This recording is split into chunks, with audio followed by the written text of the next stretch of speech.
औज़ुबिल्लाहि मिनश्शैतानिर्रजीम बिस्मिल्लाहिर्रहमानिर्रहीम। आज हम जिस मौजू पे बात करेंगे वो है साबिक़ वज़ीर-ए-आज़म बेनज़ीर भुट्टो के मुतल्लक़। मोहतरमा बेनज़ीर भुट्टो सन 1953 में ज़ुल्फ़िकार अली भुट्टो के घर पैदा हुई। आपकी वालदा का नाम नुसरत भुट्टो था, क्योंकि ज़ुल्फ़िकार अली भुट्टो ने दूसरी शादी ईरान में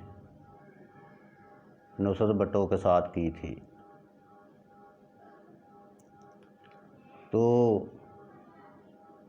बेनज़ीर को इब्तदाई तालीम हासिल करने के लिए पहले कराची में जींग बोर्डिंग में दाखिल कराया गया। इसके बाद मरी में बोर्डिंग हाई स्कूल में दाखिल कराया गया। फिर आला तालीम हासिल करने के लिए बेनज़ीर बरतानिया चले गईं और बरतानिया में कैलिफोर्निया यूनिवर्सिटी और ऑक्सफोर्ड यूनिवर्सिटी में आला तालीम हासिल की। ऑक्सफोर्ड यूनिवर्सिटी में तालीम हासिल करने के साथ साथ वो सियासत में भी हिस्सा लेती रहीं। फिर बेनज़ीर भुट्टो मुल्क वापस आईं तो जब ज़ुल्फ़िकार अली भुट्टो को फांसी दी गई, उसके बाद बेनज़ीर को कैद कर लिया गया और 4 साल तक वो जेल में कैद रहीं। उसके बाद 1984 में वो बरतानिया चले गईं और जला वतनी की ज़िंदगी बसर करती रहीं। फिर सन 1986 में वो वतन वापस आईं और पार्टी की क़यादत को संभाला। फिर साथ ही 1986 में वो पार्टी की चेयरपर्सन मुंतखब हुई और सन 1987 में कराची में आसिफ अली ज़रदारी के साथ शादी हुई। बेनज़ीर ने मुल्क का तूफ़ानी दौरा किया। लाहौर, गुजरांवाला, सियालकोट, झेलम, मुल्तान, पंजाब के बड़े बड़े शहरों में बेनज़ीर भुट्टो के बड़े बड़े जलसे हुए। उनका फ़कीदुल मसाल इस्तकबाल किया गया। फिर 1987 के आखिर में और 1988 के शुरू में कौमी और सूबाई असम्बलियों के इलेक्शन करवाए गए। तो बेनज़ीर भुट्टो ने भरपूर कामयाबी हासिल की। चारों सूबों से बेनज़ीर ने नशिस्तें हासिल की। तो बेनज़ीर साहबा को उस वक़्त के सदर मुमलकत ग़ुलाम उसाक खां ने वज़ीर आज़म नामज़द किया।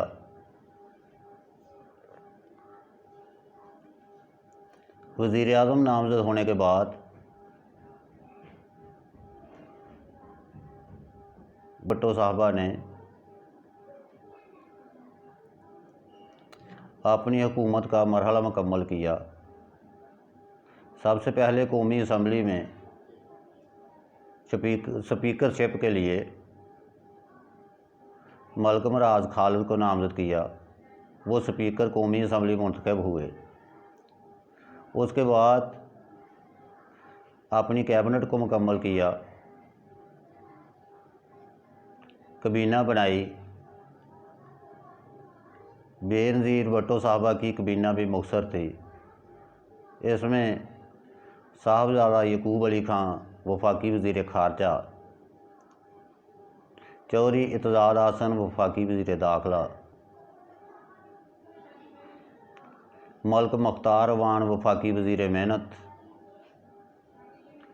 जहांगीर बदर वफाकी वज़ीर पेट्रोलियम, खुर्शीद शाह वफाकी वज़ीर तलीम,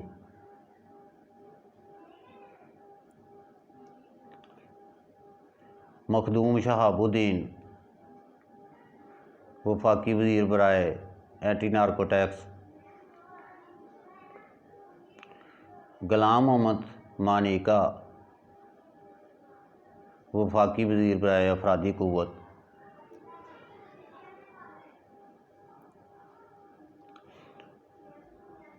इसी तरह मखदूम शहाबुद्दीन और एहसानुल हक पराचा वफाकी वज़ीर ख़जाना, नवाब यूसुफ तालपुर वफाकी वज़ीर दफ़ा। इस तरह कुछ वज़राए मुमलकत बनाए गए, जिनमें कर्नल ग़ुलाम सरवर चीमा वफाकी वज़ीर मुमलकत बराए दफ़ा, मलिक अहमद अवान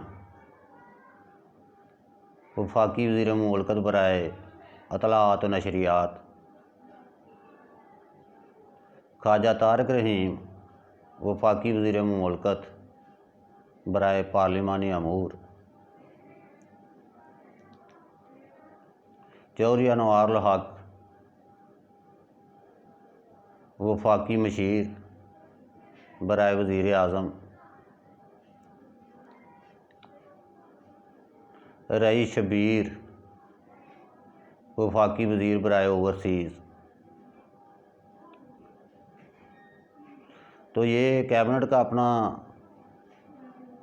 मरहला मुकम्मल किया। उसके बाद बेनज़ीर ने अवाम के मतलब सोचना शुरू किया कि अवाम की बेहतरी के लिए, गरीबों के लिए वो पॉलिसीज़ मुतारफ़ कराई जाएं जिनसे लोगों को फ़ायदा पहुँचे।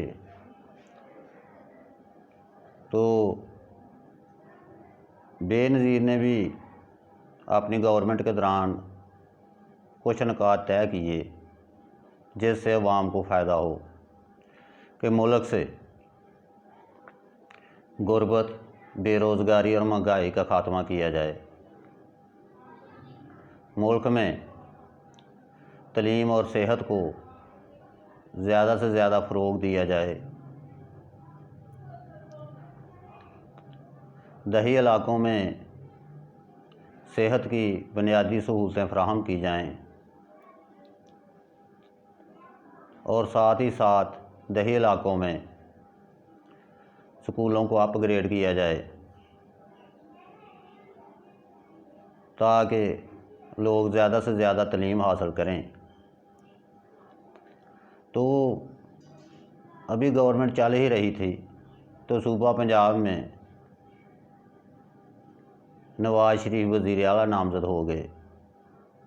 उन्होंने अपनी काबीना मुकम्मल की। बेनज़ीर हुकूमत की मुखालफत करने लगे तो मरकज़ी हुकूमत और सूबाई हुकूमत के आपस में इख्तलाफात पैदा हुए। नवाज शरीफ बेनज़ीर के रास्ते में रुकावटें खड़ी करते रहा तो बेनज़ीर ने फ़रूक लगारी को नवाज शरीफ के मुकाबले में वज़ारत उज़्मा के लिए नामज़द किया, लेकिन नवाज शरीफ वज़ीर आज़म बन गए। फिर नवाज शरीफ का रास्ता रोकने के लिए ग़ुलाम मुस्तफ़ा खर को मैदान में उतारा गया। तो उस वक़्त खालिद जवेद गुरकी जो थे वो वफाकी वज़ीर रेलवे, उनके वालिद असगर गुरकी वो भी कौमी असम्बली के मेंबर थे, वो वफ़ात पा गए। तो वहाँ पर ज़िमनी इलेक्शन होना था, तो असगर गुरकी की सीट पे बेनज़ीर ने मौलाना ग़ुलाम मुस्तफ़ा खर को अपनी पार्टी की तरफ से इंतखाबी मुहिम का इंचार्ज मुकर्रर किया, जबकि नवाज शरीफ ने अपनी तरफ से चौधरी परवेज़ लाई को इंतखाबी मुहिम का इंचार्ज मुकर्रर किया। तो ग़ुलाम मुस्तफ़ा खर ने इस तरह से इंतखाबी मुहिम चलाई, डरमाई अंदाज में कह लें या टेक्निकल तरीके से, कि ग़ुलाम मुस्तफ़ा खर जो है वो कामयाब हो गया। बहुत ही लंबी हो गई। तो इसके बाद ग़ुलाम साहब ने बेनज़ीर की गवर्नमेंट को ख़त्म कर दिया सन 1999 में ख़त्म कर दिया। तो यही मौजू था। आप चैनल को सब्सक्राइब कर लें और घंटी के बटन को दबा दें।